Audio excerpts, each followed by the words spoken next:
प्यारे छात्रों नमस्कार। स्वागत है आप सभी का हमारे यूट्यूब चैनल PS क्लासेस पर। तो आज के वीडियो में बेटा डिस्कस करेंगे बहुत ही इम्पोर्टेंट टॉपिक जिसका नाम है वैद्युत क्षेत्र तथा वैद्युत क्षेत्र रेखाएं। तो आइए बेटा बिना किसी देरी की शुरू करते हैं अपने लेक्चर को। तो टॉपिक लेते हैं अपना। पहला टॉपिक है बेटा विद्युत क्षेत्र यानी इलेक्ट्रिक फील्ड। तो बेटा इलेक्ट्रिक फील्ड क्या होता है,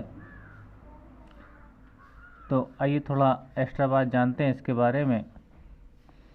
जैसा कि कूलाम के नियम में हमने पढ़ा था कि जब किसी एक बिंदु आवेश के समीप दूसरे बिंदु आवेश को रखा जाता है तो उनके बीच में एक बल काम करने लगता है जिसे विद्युत बल कहते हैं। जैसे मान लीजिए बेटा कि एक ये बिंदु आवेश मैंने Q1 लिया, ठीक है बेटा, Q1 आवेश लिया, ठीक। अब अगर मैं इसके समीप किसी दूसरे आवेश को रखूं, बात समझ रहे हैं कि मैंने ये Q1 आवेश लिया है, अगर मैं इसके समीप कोई दूसरा Q2 आवेश रखूं किसी डिस्टेंस पे, ठीक है, तो ये जो Q2 आवेश है एक बल का अनुभव करेगा। बात समझ रहे हैं बेटा, यानी पहले मैंने बिंदु आवेश Q1 लिया, ठीक, उसके पास कुछ दूरी पर दूसरा आवेश रखा Q2। तो कूलाम के नियम से हम जानते हैं बेटा कि कुछ दूरी पर या r दूरी पर दो बिंदु आवेश हों तो उनके बीच में क्या एक वैद्युत बल लगता है बेटा, ठीक है। कहने का मतलब मेरा बेटा ये है कि मैंने Q1 आवेश रखा पहले, ठीक, Q1 आवेश रखने के बाद कुछ दूरी पर उसके निकट एक दूसरा आवेश रख दिया Q2, ठीक है।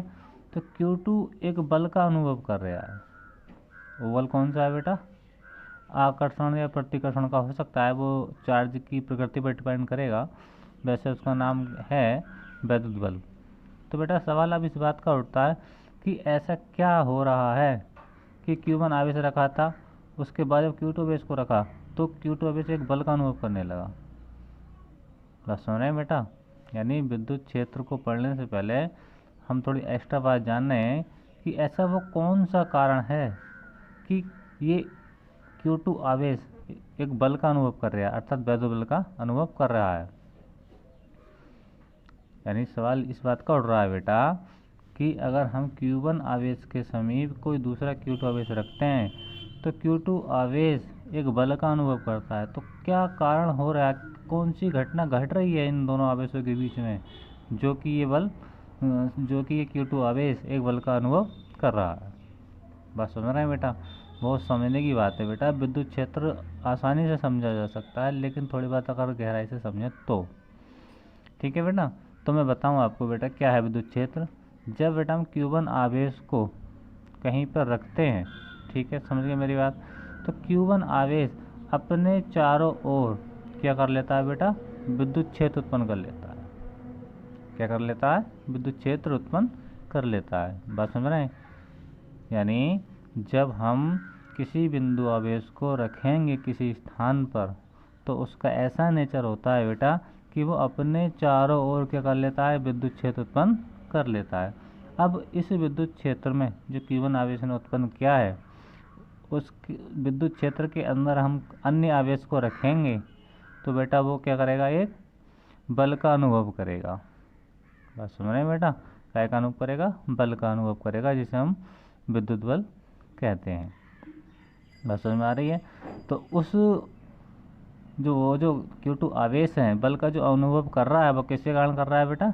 Q1 आवेश द्वारा अपने चारों ओर उत्पन्न किए गए वैद्युत क्षेत्र की सहायता से। यानी वह कारक कौन सा है जिसके कारण ये Q2 आवेश आकर्षण का प्रतिकर्षण का अनुभव करेगा, यानी बल का अनुभव किस कारण कर रहा है कि जब हमने Q1 आवेश को किसी स्थान पर रखा था तो Q1 आवेश ने क्या किया कि अपने चारों ओर क्या कर लिया? विद्युत क्षेत्र उत्पन्न कर दिया, ठीक है। और अब हम इस विद्युत क्षेत्र में अगर हम Q2 आवेश को रखेंगे तो ये एक बल का अनुभव करेगा। बस समझ आ रही है? तो वो क्या कारण था बेटा? वो कारण था कि Q1 आवेश ने अपने चारों ओर क्या कर लिया बेटा? विद्युत क्षेत्र उत्पन्न कर लिया था। तो उसी विद्युत क्षेत्र के कारण इकाई का अनुभव कर रहा था, एक बल का अनुभव कर रहा था। कौन? Q2 आवेश। बात समझ में आई बेटा। तो आइए परिभाषा को देखते हैं। क्या है विद्युत क्षेत्र की परिभाषा? किसी बिंदु आवेश के चारों ओर का वह क्षेत्र। बात समझा? किसी बिंदु आवेश के चारों ओर का वह क्षेत्र। मैंने बिंदु आवेश के लिया बेटा, ये क्यू लिया, प्लस क्यू धनावेश, जिसमें कोई परीक्षण आवेश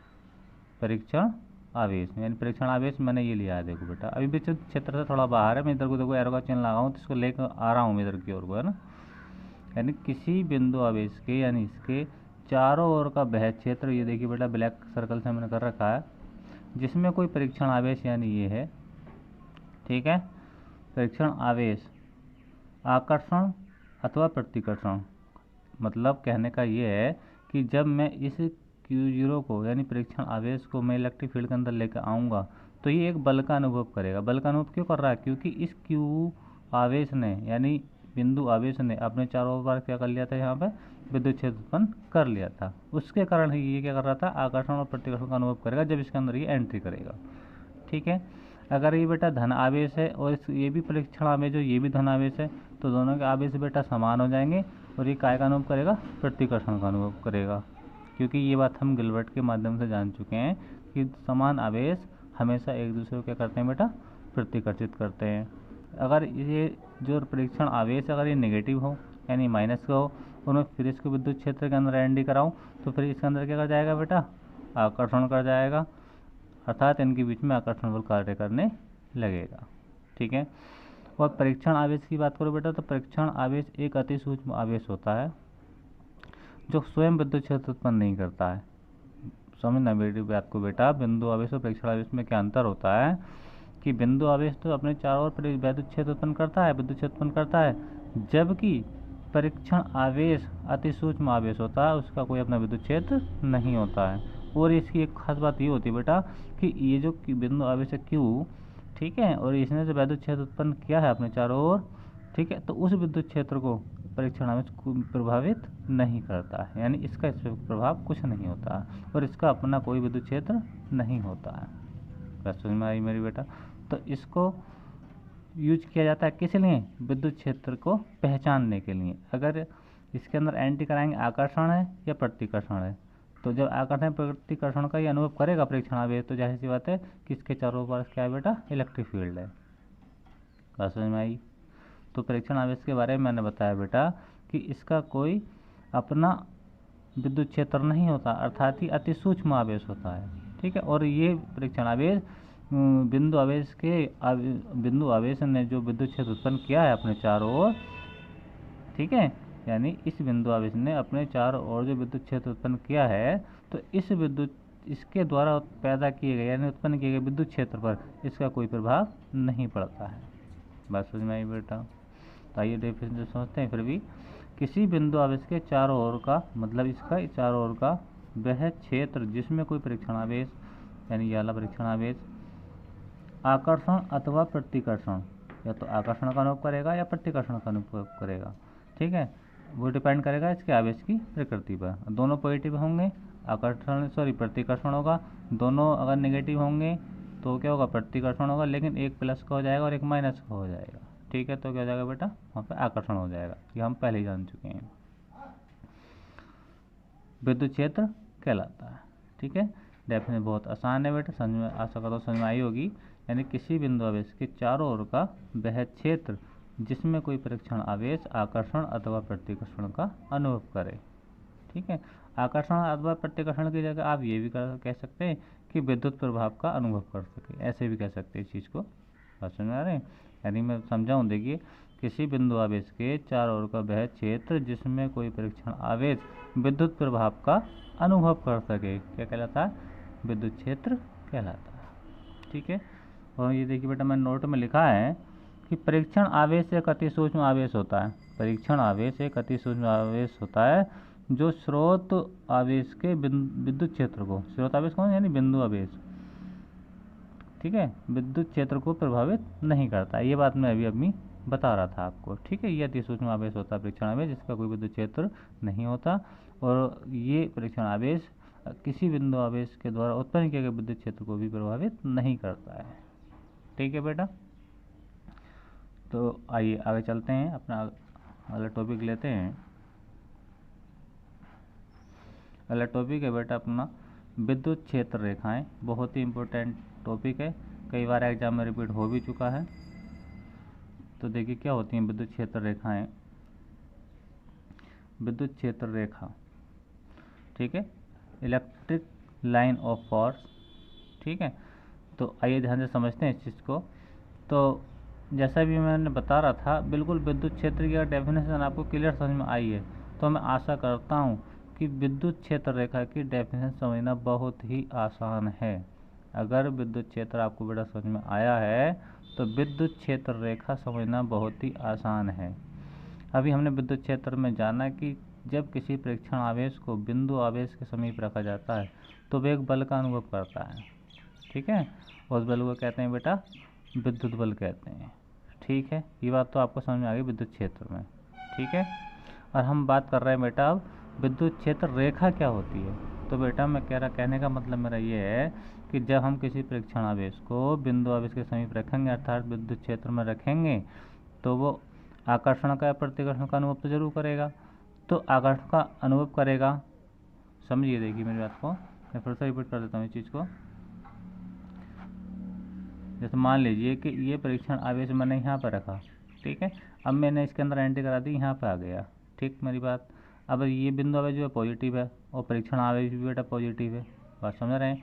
तो अब दोनों का बल कैसे हो गया बेटा, वो सॉरी दोनों का चार्ज समान हो गया, तो ये प्रतिकर्षण का अनुभव करेगा, यानी इसी वाले रास्ते से पीछे हटेगा, बात समझ में आ रही है, यानी प्रतिकर्षण हो जाएगा इनमें, बात समझ में आई। हम ये तो जानते हैं कि ये भी पॉजिटिव चार्ज है, ये भी पॉजिटिव चार्ज है, तो इनमें आकर्षण तो होगा नहीं, प्रतिकर्षण होगा तो मतलब ये पीछे को हटेगा, इस लाइन से हटेगा, ठीक है। अगर मैं मान लीजिए कि मैं यहाँ पर रख रहा हूँ इसी परीक्षण आवेश को इस पॉइंट पर रख रहा हूँ, तो ये प्लस चार्ज है, ये प्लस चार्ज है, तो बेटा ये भी पीछे को हट जाएगा। तो बेटा ये जो लाइन है, ये जो लाइन है, ये लाइन, ठीक है, बात समझ रहे हैं। तो यही क्या है बेटा, विद्युत क्षेत्र रेखा है। विद्युत क्षेत्र मैं शॉर्ट में लिख रहा हूँ रेखा है, बात समझ में आ रही है। यानी जब किसी परीक्षण आवेश को विद्युत क्षेत्र में रखा जाएगा तो वो एक बल का अनुभव करेगा, तो उस बल के अनुभव के साथ साथ, ठीक है, या तो वो प्रतिकर्षण करेगा या फिर वो आकर्षण करेगा, ठीक है। तो वो जिस रास्ते से आगे या पीछे हटेगा तो वही रास्ता क्या कहलाता है, विद्युत क्षेत्र का कहलाता है। जैसे मान लीजिए आपकी बार मैंने क्या परीक्षण आवेश को मैं नेगेटिव साइन के साथ ले लिया, तो बेटा बिंदु आवेश पॉजिटिव है, परीक्षण आवेश नेगेटिव है, तो क्या होगा, इनमें आकर्षण होगा, तो मान लीजिए इधर को चलेगा, बात समझ में आ रही है। इनमें आकर्षण होगा तो इस साइड को तो आएगा वो। तो ये जो लाइन है बेटा, ये लाइन जो आई है, यही लाइन क्या कहलाती है, आपकी विद्युत क्षेत्र रेखा कहलाती है, बात समझ में आ रही है, ठीक। तो और ये जो लाइन आएगी यानी ये जो इसी का रास्ता होगा, तो ये जो धन आवेश था, बात को समझने मेरे बेटा, ये जो धन आवेश था यानी जब ये विद्युत क्षेत्र सारा है तो समय आवेश है, सेमी धनावेश सेमी धन, तो धनावेश जो होगा इस लाइन पे चलने का प्रयास करेगा, ये धनावेश जो ये इस बिंदु आवेश का था, बात समझ में आई। यानी विद्युत क्षेत्र किसके कारण उत्पन्न हुआ था, धनावेश के कारण उत्पन्न हुआ था, यानी समय धनावेश था, नब्बे धनावेश है। अब मैंने नेगेटिव आवेश यहाँ पर रखा, अब नेगेटिव आ जाएगा तो इनमें आकर्षण हुआ, तो आकर्षण जब हो रहा है तो इस रास्ते पे आगे बढ़ेगा, लेकिन सारे में एरिया में क्या था, धनावेश था, क्या था, धनावेश। तो धनावेश इस लाइन पे चलने का प्रयास करेगा और यही लाइन क्या कहलाएगी, फिर विद्युत क्षेत्र रेखा कहलाएगी, ठीक है। तो आइए समझते हैं विद्युत क्षेत्र रेखा की परिभाषा क्या है, देखिए समझे मेरी बात को। विद्युत क्षेत्र में खींचा गया वह निष्कोण वक्र, निष्कोण का मतलब बेटा यहाँ पर कोई भी एंगल नहीं बनना है, ना इस आवेश ना इस आवेश, ये बिल्कुल फ्री लाइन है, ठीक है, बात समझ आ रही। निष्कोण मतलब बिना कोण का। तो क्या है, विद्युत क्षेत्र में खींचा गया वह निष्कोण वक्र, वक्र मतलब वो रास्ता जिस पे ये आवेश आगे पीछे हट रहा है, ठीक है, जिस रास्ते से, जिस पर स्वतंत्र व पृथक्कृत धन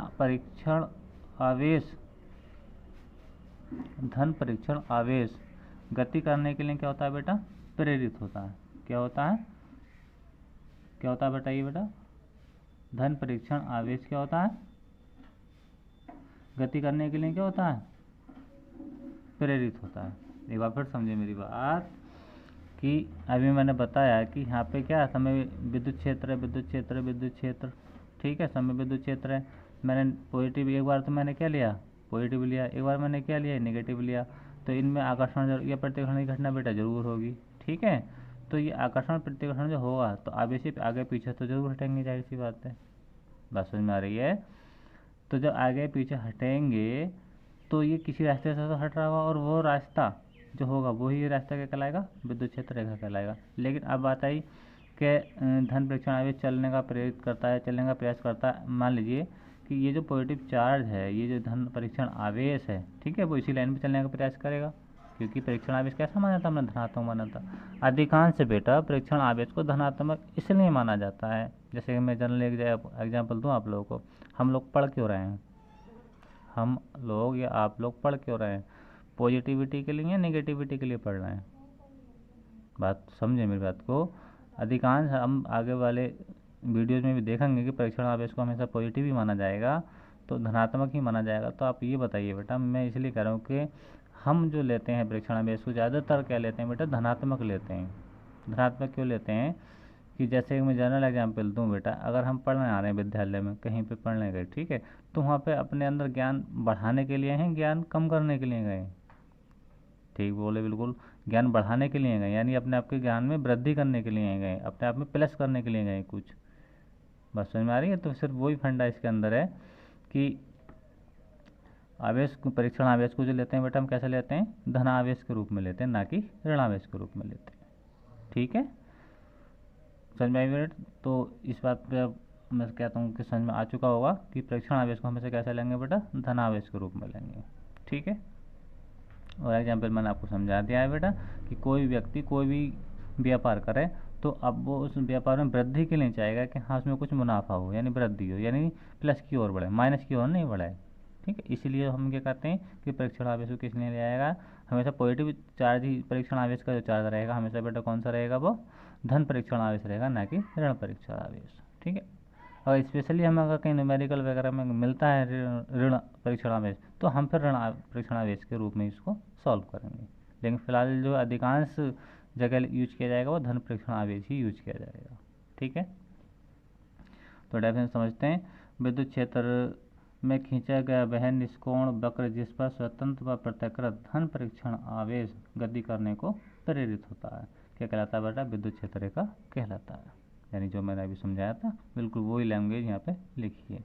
जब किसी परीक्षण आवेश को विद्युत क्षेत्र में रखेंगे तो वह आकर्षण प्रतिकर्षण का बेटा अनुभव करेगा, और जब अनुभव करेगा तो या तो आगे हटेगा या वो पीछे हटेगा। ठीक है, बात समझ में आ रही है? तो जैसे ही जिस रास्ते से पीछे हटेगा वही रास्ता क्या कहलाएगा उसका, यानी वही पथ क्या कहलाएगा उसका, विद्युत क्षेत्र रेखा कहलाएगा। ठीक है, अब आते हैं बेटा विद्युत क्षेत्र रेखाओं के गुण। ये भी बेटा बहुत इंपॉर्टेंट टॉपिक है, एग्जाम में पूछा जा चुका है।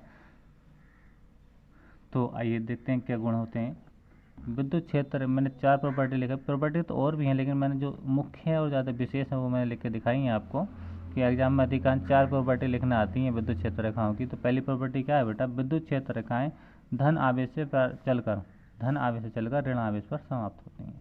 बस समझ में आई? आप ये देखिए, ये पॉजिटिव चार्ज का गोला है, ये नेगेटिव चार्ज का गोला है, यानी धन आवेश है, ये ऋण आवेश है। अब देखिए बेटा, ये जो मिडिल में लाइन है, ये देखो मिडिल में लाइन है, और ये और लाइन है, और ये और लाइन है, यही क्या है बेटा, विद्युत क्षेत्र रेखाएं हैं। तो बेटा इनकी क्वालिटी क्या, विशेष बात क्या है, विशेष बात बेटा ये है कि सारी विद्युत क्षेत्रएं प्लस से निकल रही हैं और माइनस के अंदर प्रवेश कर रही हैं। देखिए, देखो प्लस से इस एरो के चिन्ह को देखिए, एरो के चिन्ह इधर से आ रहा है, इसकी ओर को जा रहा है, इधर से आ रहा है, इधर की ओर को जा रहा है, या किसी और को देख लीजिए, नीचे देखिए, ये देखिए ये चीज़ है। ठीक है, यानी प्लस से निकल रही हैं और माइनस में प्रवेश कर रही हैं। तो कहा गया है विद्युत क्षेत्र रेखाएं धन आवेश से प्रारंभ होगा, यानी यहाँ से, ठीक है, चलकर ऋण आवेश पर समाप्त होती हैं। देखिए कहाँ प्रवेश करेंगे, सब एंट्री किसके अंदर हो रही है, सारी एंट्री हो रही है माइनस आवेश के अंदर, माइनस यानी ऋण आवेशित गोले के भीतर। तो पहला गुण ये था कि विद्युत क्षेत्र रेखाएं धन आवेश से चलकर ऋण आवेश पर समाप्त होती हैं। दूसरी प्रॉपर्टी क्या है बेटा इसकी, आइए देखते हैं। दूसरी प्रॉपर्टी है बेटा, विद्युत क्षेत्र रेखा के किसी बिंदु पर, विद्युत क्षेत्र रेखा के किसी भी बिंदु पर, ठीक है, खींची गई किसी भी बिंदु पर, मैंने ये आगे है इसी लाइन, बिंदु पर खींची गई स्पर्श रेखा उस बिंदु पर विद्युत क्षेत्र की दिशा को प्रदर्शित करती है। क्या है इसका कहने का मतलब, मैं समझा रहा हूँ आपको, यानी कोई विद्युत क्षेत्र रेखा है और उस विद्युत क्षेत्र के रेखा के किसी बिंदु पर हम कोई स्पर्श रेखा खींच दें या टेंजेंट लाइन खींच दें, ठीक है, तो वो जो लाइन होगी उस पॉइंट पर विद्युत क्षेत्र रेखा की विद्युत क्षेत्र की दिशा को बताएगी। बात समझ में आ रही है?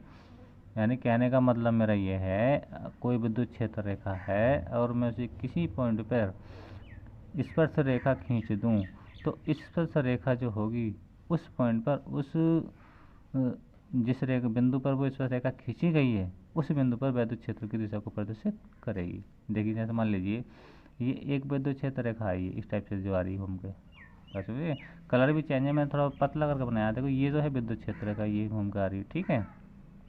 अब इसके मैंने 2 पॉइंट लिए, एक लिया P, एक लिया बेटा Q, ठीक है। तो पहले मैंने क्या करा, इस P पे मैंने इस पे एक स्पर्श रेखा खींच दी, EP के नाम से मैंने दर्शाया इसको। तो इस P पॉइंट पर विद्युत क्षेत्र की जो दिशा होगी वो क्या होगी, EP डायरेक्शन पे होगी। कहाँ पे होगी, EP डायरेक्शन पे। अगर मैं इसी लाइन पे मैं दूसरा पॉइंट लूँ बेटा Q, कौन सा पॉइंट लूँ, Q, ठीक है। अब मैंने Q से एक स्पर्श रेखा खींची बेटा ये, बस समझ में आ रही है बेटा। तो यहाँ पे जो डायरेक्शन होगी इस पॉइंट पे वो कौन सी दिशा में होगी, EQ दिशा में होगी। इस पॉइंट पे क्या होगी, EP दिशा में होगी, और इस पॉइंट पे कौन सी दिशा में होगी, विद्युत क्षेत्र की दिशा क्या होगी बेटा, EQ दिशा में होगी। तो यही बात ही परिभाषा में कही गई थी, अगर विद्युत क्षेत्र रेखा के किसी बिंदु पर स्पर्श रेखा खींचें तो वह स्पर्श रेखा उस बिंदु पर विद्युत क्षेत्र की दिशा को प्रदर्शित करती है। तो ये वाला डायग्राम बेटा किसका, दूसरी प्रॉपर्टी का है, प्रॉपर्टी नंबर 2 यानी गुण नंबर 2, ठीक है, का चित्र है ये, ठीक है। गुण नंबर 1 का चित्र ये है, दूसरे का चित्र ये है। अब तीसरी प्रॉपर्टी क्या है, दो विद्युत क्षेत्र रेखाएं कभी भी एक दूसरे को नहीं काटती, ठीक है। बात समझ में आ रही है? यदि ऐसा होगा तब कटान बिंदु पर दो स्पर्श रेखाएं खींची जाएंगी जो बल की 2 दिशाओं को, यहाँ बल की 2 दिशाओं को भी कह सकते हैं बेटा, और विद्युत क्षेत्र की 2 दिशाओं को भी कह सकते हैं, कुछ भी कह सकते हैं, व्यक्त करेंगी, जो कि असंभव है। यानी सिंपल भाषा में समझाऊं बेटा, तो दो विद्युत क्षेत्र रेखाएं एक दूसरे को किसी बिंदु पर नहीं काटेंगी, अगर वो काटेंगी तो उस कटान बिंदु पर 2 स्पर्श रेखाएं खींची जाएंगी, ठीक है। बात समझ में आ रही है? जो अभी हमने पहले वाली प्रॉपर्टी में देखा था, ठीक है। ये तो यहाँ पे नहीं काटी, सिंगल लाइन है, लेकिन डबल लाइन में अगर काटेंगे अगर वो एक दूसरे को, तो जिस बिंदु पर काटेंगे उस बिंदु पर 2 स्पर्श रेखाएं खींची जाएंगी, ठीक है। और उस बिंदु पर जब 2 स्पर्श रेखाएं खींची जाएंगी तो उनकी जो डायरेक्शन होगी बेटा वो अलग अलग होगी, डायरेक्शन वो अलग अलग होगी। यानी एक ही बिंदु पर 2 स्पर्श रेखाएं आएंगी, तो यानी उस बिंदु पर वो विद्युत क्षेत्र की 2 दिशाओं को बताएंगी, यानी बल्कि 2 दिशाओं को बताएंगी, जो कि असंभव है। ऐसा कभी नहीं बेटा, एक बिंदु पर विद्युत क्षेत्र की 2 दिशा होती है, एक ही ओर को होती है, 2 ओर को नहीं होती है। अभी क्यों नहीं काटती है, ध्यान से देखिए, इनमें बेटा इतनी लाइनें मैंने खींची, क्या कोई किसी को काट रही है, नहीं काट रही है ना, कोई किसी को नहीं काट रही। तो इसी कहा गया कि विद्युत क्षेत्र रेखाएं एक दूसरे को कभी भी किसी बिंदु पर नहीं काटती हैं। अगर वो काटेंगी तो बेटा कटान बिंदु पर 2 स्पर्श रेखाएं खींची जाएंगी जो विद्युत क्षेत्र की या विद्युत बल की 2 दिशाओं को व्यक्त करेंगी, जो कि असंभव है। अर्थात कहने का मतलब मेरा ये है बेटा, किसी एक बिंदु पर विद्युत क्षेत्र एक ही दिशा में होता है, 2 दिशाओं में नहीं होता है, ठीक है। तो देखिए वो मैंने डायग्राम से समझाया है बेटा कि मैंने एक तो रेखा ली है ये, एक ली है ये, 2 विद्युत क्षेत्र रेखा ये हैं, एक विद्युत क्षेत्र का एक ये है और दूसरी ये। अब ये बेटा देखिए कहाँ इंटरसेक्ट कर रही हैं, यहाँ पे काट रही हैं, ठीक है। जब बेटा यहाँ पे काट रही हैं तो इस पॉइंट पर 2 इस पर रेखाएं, एक तो ये गई E1 लाइन पर गई है, ये गई E2, बस समझ में आ रही है। मैंने यहाँ कह दिया P पॉइंट कह दिया मैंने, ठीक है। तो P पॉइंट पे बेटा विद्युत क्षेत्र 2 दिशाओं में हो गया, एक तो E1 दिशा में, एक क्या हो गया, E2 दिशा में हो गया। लेकिन ऐसा बेटा कभी नहीं होता, एक बिंदु पर विद्युत क्षेत्र रेखा विद्युत क्षेत्र की एक ही दिशा को बताएगी, 2 दिशा को नहीं बताएगी। अगर हम कोई स्पर्श रेखा खींचते हैं, ठीक है, तो वो उस पॉइंट पे एक ही दिशा में विद्युत क्षेत्र रेखा की दिशा को बताएगी, 2 दिशाओं को नहीं बताएगी। और वो 2 दिशा को बता रहे होगी तो कहीं ना कहीं समझ लेना कि वो गलत है। बस समझ में आई? देखो यहाँ पे पहले वाले को देखो, इस P पे मैंने डायरेक्शन इसी ओर तो आई है, Q पे इसी ओर तो आई है, लेकिन ये पॉइंट तो बेटा अलग अलग है ना, बस समझ में आ रही। लेकिन ये क्या है, यहाँ तो बेटा पॉइंट तो एक है, पॉइंट तो एक है जहाँ पे इन्होंने एक दूसरे को काटा है, लेकिन यहाँ पर 2 स्पर्श रेखा है, एक तो अब तो जो पहली विद्युत क्षेत्र है उसके ऊपर स्पर्श रेखा है, एक दूसरी स्पर्श रेखा किस पे है, दूसरी लाइन पे है। तो लेकिन पॉइंट तो दोनों का एक ही है, लेकिन इस पॉइंट पे जो E1 और E2 की जो वैल्यू है देखो इधर दिख रहे हैं ना, डायरेक्शन अलग अलग है, और यही क्या है बेटा, असंभव है। एक बिंदु पर विद्युत क्षेत्र रेखा की दिशा होती है बेटा वो एक ही दिशा में होती है, 2 दिशाओं में नहीं होती है, क्योंकि ये बेटा तो ये तो कॉमन है ना, दोनों के लिए कॉमन है। इस पर तो दोनों इस पॉइंट पे तो विद्युत क्षेत्र रेखा की दिशा है वो एक ही और होनी चाहिए, जबकि वो अलग अलग दिख रही है हमको, ठीक है। तो यानी E1 आ रहा है इधर को, E2 आ रहा है इस ओर को, यानी दोनों की डायरेक्शन अलग अलग है। तो यही बात कही थी कि ऐसा कभी नहीं होता कि विद्युत क्षेत्र रेखा एक दूसरे को कभी भी नहीं काटेंगे, और वो काटेंगी तो उस कटान बिंदु पर दो स्पर्शरेखाएं खींच जाएंगी जो विद्युत क्षेत्र की दो दिशाओं को या विद्युत बल की दो दिशाओं को व्यक्त करेंगी, जो कि असंभव है। ठीक, आइए देखते हैं अपना अंतिम प्रॉपर्टी क्या है। मैंने लिखा है समान दूरी पर स्थित विद्युत क्षेत्र रेखाएं एक समान विद्युत क्षेत्र को तथा असमान दूरी पर स्थित विद्युत क्षेत्र रेखाएं असमान विद्युत क्षेत्र को प्रदर्शित करती हैं। क्या मतलब हुआ बेटा, मैंने वही बताया कि समान दूरी पर अगर विद्युत क्षेत्र रेखाएं हैं तो वह एक समान विद्युत क्षेत्र को प्रदर्शित करेंगी, और अगर वह विद्युत क्षेत्र रेखाएं असमान दूरी पर हैं तो वह असमान विद्युत क्षेत्र को प्रदर्शित करेंगी। ठीक है, जैसे मान लीजिए मैं इसी प्रॉपर्टी से समझा देता हूँ बेटा। ये तो मिडिल में है, ठीक है। अगर मैं इस वाली लाइन की बात करूँ और इस लाइन, समझना मेरी बात को बेटा, समान और असमान में क्या अंतर आता है। इस लाइन की, ये तो मिडिल में है, तो मिडिल के बाद ये पहली लाइन ये हुई, मिडिल का इधर को ये पहली हुई। तो इस पॉइंट में बात करूँ, इस वाले पॉइंट पर बात करूँ या फिर इस वाले पॉइंट पर बात करूँ बेटा, तो विद्युत क्षेत्र जो होगा बिल्कुल इक्वल ही होगा। क्यों होगा, क्योंकि बेटा ये तो मिडिल वाली लाइन है, तो मिडिल से पहले वाली ये है, मिडिल से ही पहले वाली ये है। तो यानी ये तो समान दूरी पर, अगर ये 1 सेंटीमीटर की दूरी है यहाँ से यहाँ तक, तो बेटा ये भी 1 सेंटीमीटर की दूरी है। ठीक है, तो यानी कि ये तो समान दूरी पर होंगी दोनों लाइनें इस मिडिल वाली से। ठीक है, तो जितना विद्युत क्षेत्र यहाँ होगा बेटा उतना ही विद्युत क्षेत्र यहाँ होगा, यानी समान विद्युत क्षेत्र होगा। जबकि दूसरी बात क्या है, अगर मैं इस लाइन की कंपेयर बेटा इस लाइन से करूँ, बात समझ में आ रहा है, इस लाइन की कंपेयर यानी इस विद्युत क्षेत्र की कंपेयर मैं इस वाली से कर रहा हूँ, इस वाली से, तो आप देख रहे हैं ये तो मिडिल वाली के बाद जस्ट पहले वाली है। ठीक है, नहीं मान लीजिए 1 सेंटीमीटर ये, लेकिन ये तो कुछ ज़्यादा डिस्टेंस हो गई ना, ये एक बीच में लाइन तो ये बीच में रह गई यहाँ पे, बात समझ रहे हैं मेरी। तो यानी तो ये डिस्टेंस तो फिर भी बढ़ गई ना, तो जितना विद्युत क्षेत्र बेटा यहाँ होगा उतना विद्युत क्षेत्र बेटा यहाँ पे नहीं होगा, क्योंकि ये दोनों बिंदु अगर ये हो जाएँ, ठीक है, तो ये दोनों बिंदु इस वाली लाइन से अलग अलग डिस्टेंस पे हैं, बराबर डिस्टेंस पे नहीं है, ये इसके पास है, ये इससे कुछ दूर है। तो जितना विद्युत क्षेत्र यहाँ पर हुआ इतना विद्युत क्षेत्र बेटा यहाँ पर नहीं होगा। तो इसी को कहा गया है बेटा कि समान दूरी पर विद्युत क्षेत्र रेखाएँ होंगी, जैसे ये और ये, तो वह एक समान विद्युत क्षेत्र को प्रदर्शित करेंगी। ठीक है, और असमान दूरी पर विद्युत क्षेत्र रेखाएँ होंगी, बात समझ रहे हैं बेटा, तो वो असमान विद्युत क्षेत्र को प्रदर्शित करेंगी। ठीक है, तो बेटा आज की वीडियो में सिर्फ इतना ही। अगर ये मेरा वीडियो आपको पसंद आया है तो मेरे चैनल को लाइक कीजिए, सब्सक्राइब कीजिए और बेल आइकन का जो बटन ज़रूर दबाइए, ताकि मेरे आने वाली वीडियोस का नोटिफिकेशन आपको सबसे पहले प्राप्त हो। तो बेटा आज की वीडियो में सिर्फ इतना ही, मिलेंगे अगले वीडियो में, तब तक के लिए बेटा धन्यवाद।